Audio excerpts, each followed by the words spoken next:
조화군라 루어매바 저와 친구 다도케 시작군라 지범매바 사기에 최기 내난데 켄즈니베베 돈바wen 주의 무뮤 산제바 디시교바 라메테라 세럽군도 차기오 겨와니를 응wen장 축간 야센 다위 슈니츠 간젠조라 제외 거기로 개론 소재 제샤와 야외론데 닝메 되는 애들 최저 체르조바 감부바시 스스미온다 덴바니와 되는데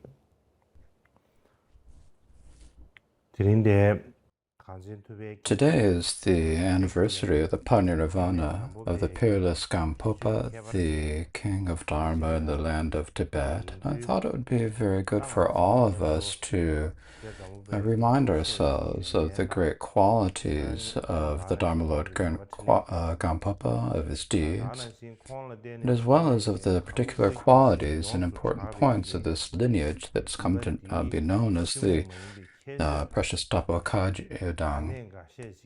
I thought that if I pointed out a few of them, it would be extremely meaningful for everyone. Now, during the development of the later transmission of the Dharma in Tibet, the founder of the Dakpo Kagyu, the peerless Gampopa's son Rinchen, was a single, irreplaceable figure. He unified the tantric tradition of Mahamudra passed down from the Indian Mahasiddha Stilpa and Naparapa through Marpa the translator and Milarepa, with the Kadampa stages of the path passed down from Lord Atisha. And in this way he founded the fine tradition that became known in Tibetan Buddhist history as the confluence of the Kadampa and Mahamudra.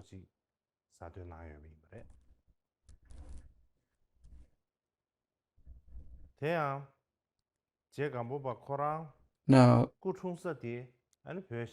Gampopa himself was born in the eastern part of Tibet.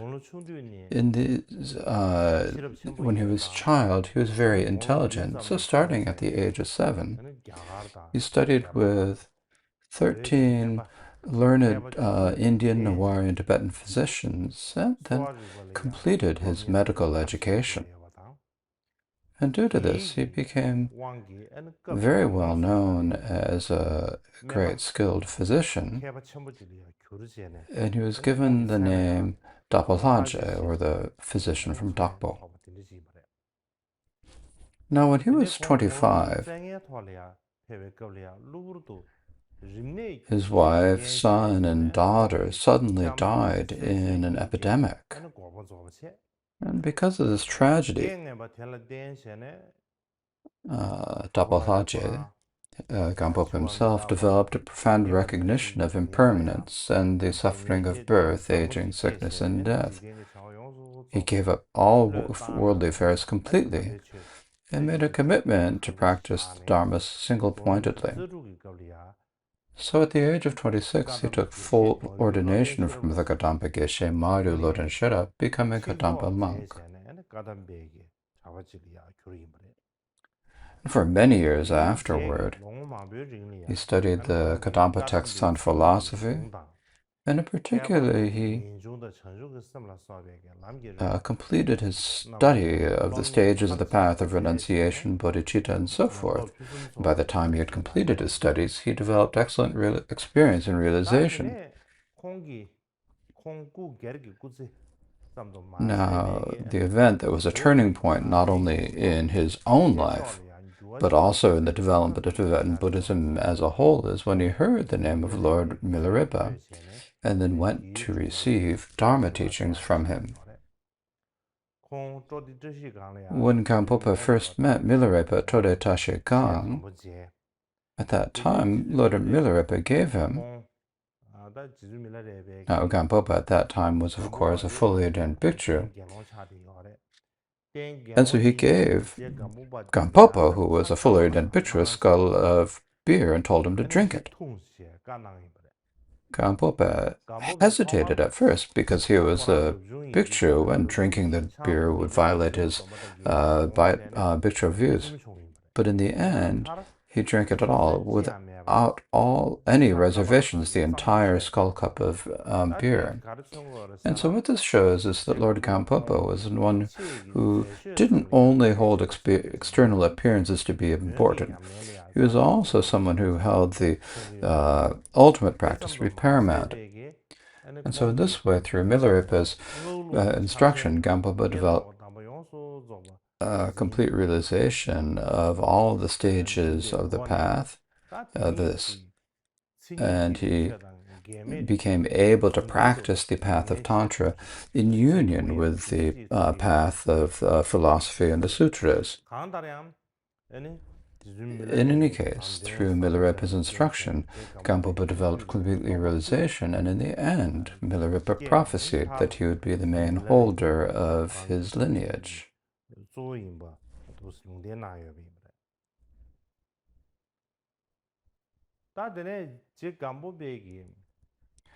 Now, one of Gampopa's most important deeds was that he instituted what we call the confluence of the Kadampa and Mahamudra. So this is a method that teaches how a single individual should practice the stages of the path, from the discipline of the Shravakas to the Bodhisattva of the Mahamudra and the Mahamudra of secret mantra. Now, when Buddhism first spread in the world, it was the dharma, or the vehicle of the Shravakas, that initially spread. In the Shravaka tradition, renunciation of samsara and discipline and personal liberation are considered the most important. Likewise, when the Buddha first heard the Dharma, what he taught was the four dharmas, and the first of these four is the truth of suffering. It as Acharya Aryadeva said in his 400 verses, if there is not any end to this ocean of suffering, why is it that you childish beings who drown in it have no fear? So unless we have no attachment to samsara, this ocean of suffering, and recognize suffering to be suffering, we will not be able to practice the Dharma of any of the three vehicles properly. So this is why Atisha wrote in his Lamp for the Path to Enlightenment, those who by whatever means pursue for their own sake merely the pleasures of samsara are known as the layers those persons. As this teaches, those who seek only the pleasures of this life, or only the higher realms in the next, are considered lesser individuals. It's difficult for them to become people who will be able to practice the Dharma of all three vehicles. And so, although Gampopa was ferried at first because of an epidemic, he lost his wife and children, and this caused him to develop an uncontrived renunciation for samsara. And due to this, he went forth and became a bhikshu. So as Nagarjuna said, just like the earth for the moving and unmoving, discipline is the basis for all qualities. So as this teaches among the Buddhist teaches, among the three trainings, the training in discipline is like the basis or the foundation. Generally, when we talk about vows in Tibetan, there are three types of vows: those of personal liberation, bodhicitta, and mantra. We do speak about these three types of vows, but the one that is best known to all Buddhists are the vows of personal liberation.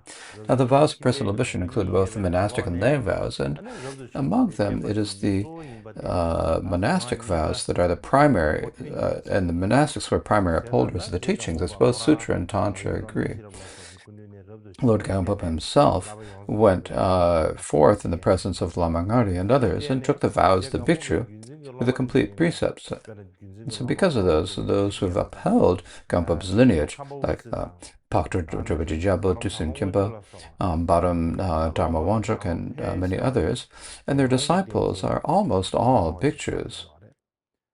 And so for that reason, In the past, there had been a large gap that had existed between the way yogis would practice in the solitary mountain retreats with hardship and the way the Sangha would listen, contemplate, and meditate together in groups and committees. So there was a large gap between them in the past, but Gampopa erased that gap. And so he transformed the way of practicing secret mantra scattered into mantra retreats and isolated spots into a structured system for the monastic community to practice. Thus, he created a solid foundation for the practice of a solid foundation for a systematic practice of the Dakpo Kagyu overall, the lineages of the 4 elder and 8 younger lineages in particular. So as we speak about the discipline of the Shravaka, we spoke about that. Though we speak about this alone, though it's the foundation, it's not enough to achieve the cause for achieving Buddhahood. It's also important for us to have the Mahayana, for the essence of the Mahayana, the bodhicitta. As Nagarjuna stated, if I, in this old world, should wish for unexcelled enlightenment, the root of that is bodhicitta, as stable as the king of mountains. So this teaches how bodhicitta is important for the practice of the Mahayana. And Gampopa saw that at that time, there were no instructions in Tibet about the general Mahayana view in particular that were superior to those of the Kadampa tradition, and in particular for the generation of bodhicitta. And so since the main hub of Kadampa teachings was in the Pempo region, he traveled there and received instructions on rousing bodhicitta from the Kadampa master Geshe Nyutrumpa. He generated uncontrived bodhicitta in his mind stream. He said, Nyutrumpa, he said that Nyutrumpa had uncontrolled bodhicitta, and the same thing happened for him. He also said that from that time on, he was never without bodhicitta in his mind. Now, another thing that Atusha said in his Lamp for the Path of Enlightenment is that prajna without skillful means and means for the path of dharma are bondage, it is said, and thus don't discard either one. It's also said in the Sublime Continuum, generosity produces wealth, discipline the higher realms, and meditation eliminates the afflictions. Prajna eliminates the afflicted and cognitive, so it is supreme, its cause is attainment. So to obtain Buddhahood, bodhicitta alone is not enough. It must be embraced by the view of emptiness. And so in Tibet, the view of emptiness was later pursued primarily through the consequentialist middle way tradition. And the person who introduced this and spread it first in Tibet, and who praised the tradition of Chandrakirta was, first of all, was Lord Atisha. Now, the main person whom Atisha gave the teachings on Middle Way and Mahamudra to was Geshe Gampopa. And Geshe Gampopa taught them to Yundak, and then Yundak taught them to Gampopa. And at that time, what Yundak said is that it was called him Nyapa Tumba. He said to him, I will teach you the traditions on the middle way that have been passed down from Atisha without any interruption, so now I shall give them to you. And so he gave them this teachings on the middle way view. And so for that reason, the view of the Kagyu tradition is said to be middle way in general and consequentialist in particular. Likewise, there's Gampopa's treatise on the stage of the path of jewel ornament of liberation. It's like a garland that strings together the Kadampa and Mahamudra lineages. And in this, Gampopa presents Buddha nature as being the cause, the precious human body as the support, the spiritual friend as the condition, and then in this way teaches how we should practice the Kadampa paths of the 3 types of individuals, and ultimately it leads into Mahamudra. And so in this way, he eliminated the division between scholars who only studied and doctrine-printers who only practiced meditation. And so he said that taught that there's no difference between them, and he taught the union of the Sutra and the Tantra, the view and the practice in union.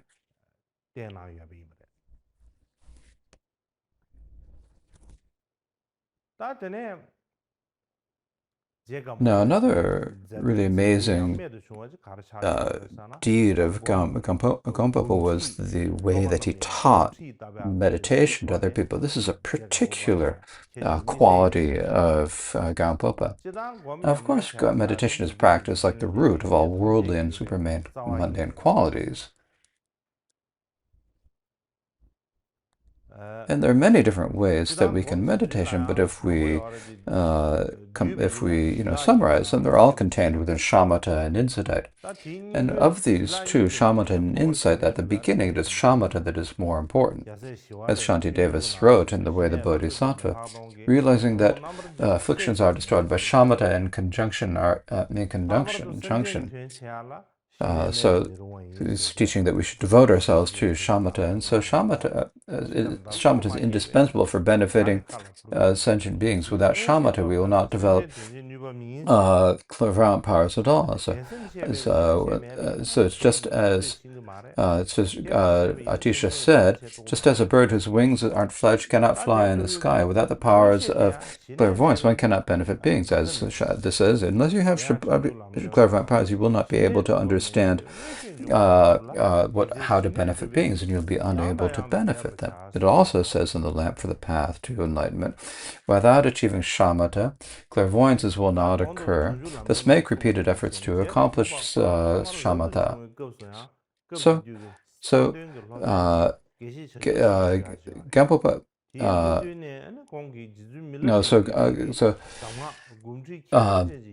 So Gampopa recognized the importance of accomplishing shamatha, and so Gampopa first practiced shamatha and meditation from the time he took the vows under Master's light, and then he also took teachings from Master Lama Ngawado, and so he who had instructions that were passed down from Milarepa.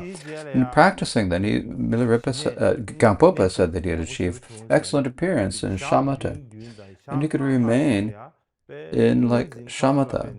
So and so there was an occasion where he remained in shamatha and was so deep in his meditation that he forgot to even meditate. And so undistracted from it, and so after this happened, he decided to see how long he could remain in shamatha without remain in meditation. And he said that he was able to remain in single-pointed concentration without any distraction for 13 days. And so they were primarily producing experiences of like haze or rainbow-like appearances and other meditative signs. And so because he received these instructions from Gyayundak and from Milarepa, then it's like he developed he had an incredible experience. It would be unable to describe. It's unnecessary to say this.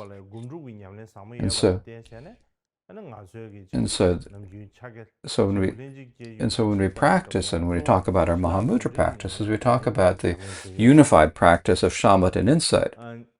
Likewise, when you talk about the transmissions of meditation instruction in Tibet in general, and the Shu tradition shamatha that come from the Atisha's tradition and the insight instructions in particular, it's well known that these come down to the instructions of the Dakpo Kagyu.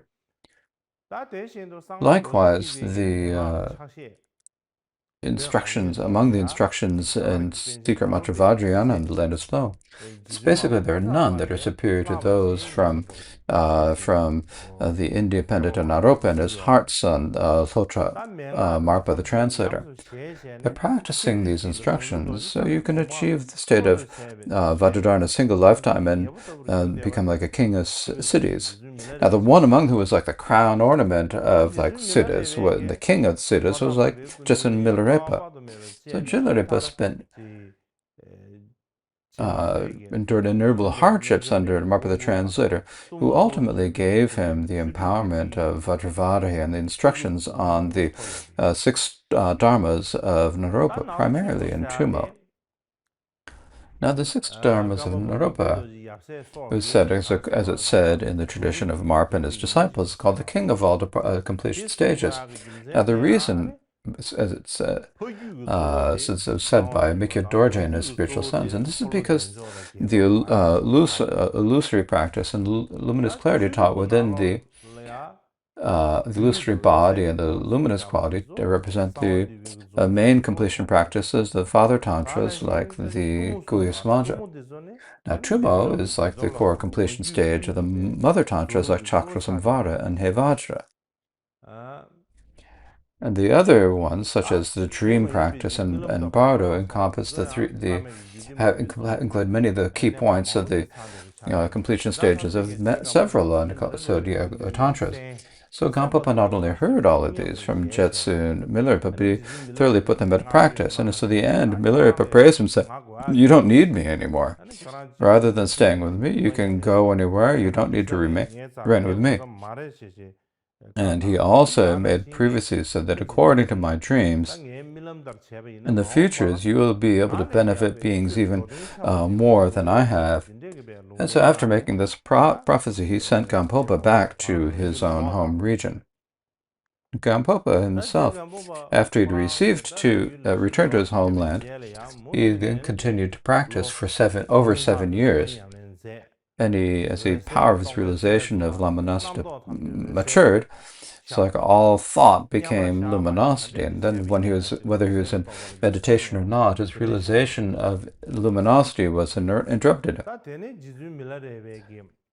And so as Milarepa taught that if the power of luminosity is perfected, in death the Bardo will not appear. And so that if you perfect the power of realization of luminosity, then at the time of death there will be no appearance of the Bardo. You will awaken to the state of Dharmakaya luminosity. So Gampopa later told Dusum Khenpa that this would occur to him. One of greatest innovations, or his new practices, was the establishment of the Sutra tradition of Mahamudra.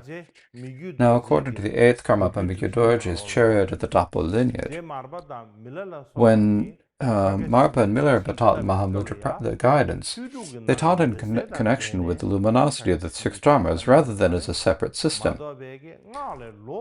However, there is no separate way of teaching the Mahamudra separate from luminosity. But because of Gampopa's own realization and experience and realization through Milarepa's instructions as thought arising as luminosity, Gampopa gave the instructions on the core emergent yoga of Mahamudra, pointing out the conceptual thoughts as Dharakaya. And so this basically aligned with the instructions on the mind expressed in the Vajradohas by the great Indian Mahasiddhas like Sadaha, Sharadvipam, Virupa, Krishnacharya, Tilopam, Naropan, Maitripa, when they developed the power of realization. And so this initially universally became known as Mahamudra. And so because of this, many ordained masters, Pride Emperor Kadampas, became Gampopa's disciples. And likewise, the Jona master Taranata, that even many young monks achieved high realizations. And so the tradition of giving direct mind guidance, mind instructions in Tibet originated with Gampopa, according to Taranata. In any case, according to the traditional in tantric practice, Mahamudra was a completion practice, and because it was a completion practice, it must have have the empowerment of the Unexcelled Yoga Tantra and go through the creation and completion phases of the meditational deity. But Gampopa taught that for those with sharp faculties, even if they don't receive tantric empowerments, if the nature of the mind is pointed out based on the view of the Prajnaparamita Sutras, they can realize the indivisible nature of clarity and emptiness. Likewise, and so also Gampopa then taught the special meditation method of co-emergent yoga. And so from the perspective of the view, he united the Chittamantra Tantra of the mind's luminosity with luminous awareness with the Madhyamaka reasoning that all phenomena are unborn. By this he taught that the co-emergent mind and co-emergent appearance share a single essence. And he showed how to directly sustain the nature, the natural state from a condition of ordinary and fabricated mind. And so this matches combines the practice of the Indian yogis of the past with the teachings of the stages of the path. So by making the stages of the Mahamudra meditation widely accessible to the public and teaching it in accordance with the sutra system, then he turned it into a very common, widespread path. So this opened up the gateway to practicing Mahamudra so that it was broad and accessible. And so, as a result of this, hundreds and thousands of followers have been able to engage in the practice of Mahamudra through a systematic and safe approach. And this comes down to Gampopa. If you need to practice the traditional way of Mahamudra through the Tantra, it's not as easy or convenient. Likewise, not only did Gampopa create a grand framework uniting the Sikhs and mantra, but he also innovated a clear sequential path of instruction that connects the vital essence of the actual practice. Among the most important of these, there are the 4 dharmas of Gampopa and the 4 yogas of Mahamudra. Now, to speak about the 4 dharmas of Gampopa, these are the ones that we always, in the Dakpo Kagyu, recite every day as either as an aspiration or a daily prayer. This is one of the things that we all recite, and this actually gives us like a really profound guide on how to train gradually in the path. They really present the important points. And the first of these is, bless us that our minds become the Dharma. And what this teaches is that at the time of death, we leave behind our wealth and body and wealth as well as our loved ones, and we depart alone. And so if we think about this, and so instead of doing various misdeeds for the sake of this lifetime, instead we need to work hard, we need to strive to achieve a good position in our future lives. And so without this, it's difficult for us to develop a positive, wholesome Dharma. The second is, bless us that the Dharma become the path. This reckons that the phenomena of suffering, phenomena of samsara, none of them transcend suffering. And so thinking this, we arouse the mind of seeking liberation. We understand that the only way to achieve this is to practice the Dharma. And so then this means that no matter what practice we do, it actually becomes a path to liberation. If this doesn't happen, then it becomes difficult for it to become the authentic Buddhist Dharma of any of the 3 vehicles. The third is, bless us that the path dispel confusion.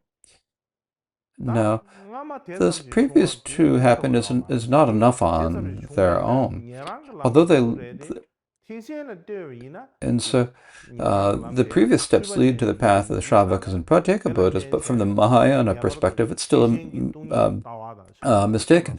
So we need to rely on the Mahayana view of emptiness and on bodhicitta, so that we can achieve the unerring path that leads to Buddhahood that does not dwell in either existence and peace. And so without this, it will not become Mahayana Dharma. And the fourth of the 4 dharmas is, bless us that confusion arises wisdom. So the path, if we have aspiring and engaged bodhicitta, even if we train in that, it's difficult for us to stop all confused appearances. And so in order to stop this, we need to meditate on the power that all phenomena arising as the ultimate freedom from arising and ceasing. We need to recognize that they arise as like the display of the mind. We need to look at that nature of mind and realize that mind is to be is co-emergent wisdom, and so only then does it become the yoga of Mahamudra.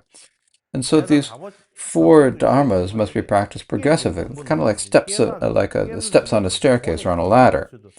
So the first 2 lines contain many of the points of the Karmapa instructions, while the last 2 lines come the key points of the secret mantra and Mahamudra practice.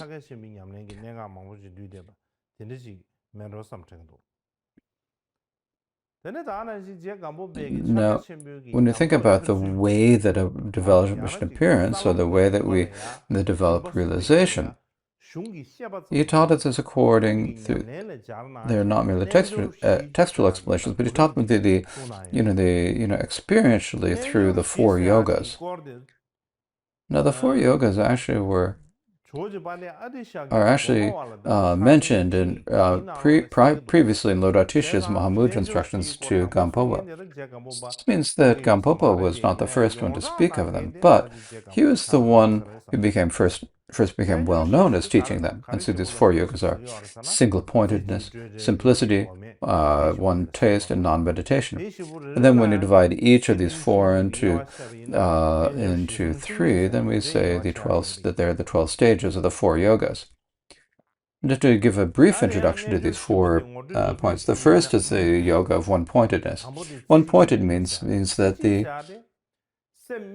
no matter what the focus the mind is directed towards, the mind is able to remain stably, one-pointedly focused on that, so that you can become able to recognize the meditative station that you wish. The second is the yoga of simplicity. It means that when the mind remains on a single object without wandering or being distracted, and we realize that all phenomena are free of all the attributes of conceptual aberration, then at that point, then we see the actual nature as it is, and the previous understanding of listening contemplation becomes like merely an outer house that fall away, and we actually have the actual realization. Now, the yoga of one taste one means that if we are able to remain within that state of realizing the unelaborate nature, then the multiple arises at one thing. And at that point, all appearances into mind, and the mind becomes one taste with emptiness, and emptiness is one taste with the one born. So this is the yoga of one taste. The fourth is the yoga of non-meditation. And so you realize the meaning of one taste, and as that increases, then it becomes the realization of non-meditation. And at that point, becomes the realization of Mahamudra. So those are the 4 yogas. So in brief, Lord Gampopa is like a master of the teachings who combined within the single life the love required of a family father for his family. He had the care of a great required of a great physician who of great physician caring for their patients. And he also had the discipline of a Kadampa monk in terms of the discipline and the mind training practice, and he had like the level of realization required of a great tantric yoga. So he was like a master of the teachings who had all of these qualities.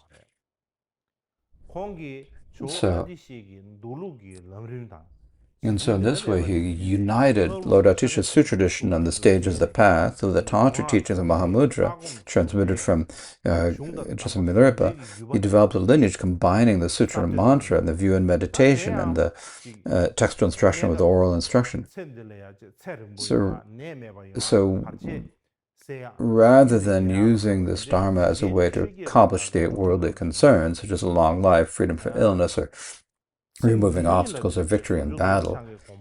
So he taught this as a supreme method for actualizing the state of Vajradhara in this very life. And so it's that many of the siddhas in Tibet have arisen in the Kagyu tradition. And so for that reason, now, on this day of Lord Gampopa's parinirvana, we are recognizing the greatness and vital importance of the Dakpo Kagyu Dharma in connection with Gampopa's sacred life story, and I think that this is a really great fortune and very meaningful, so I'd like to say thank you to everyone.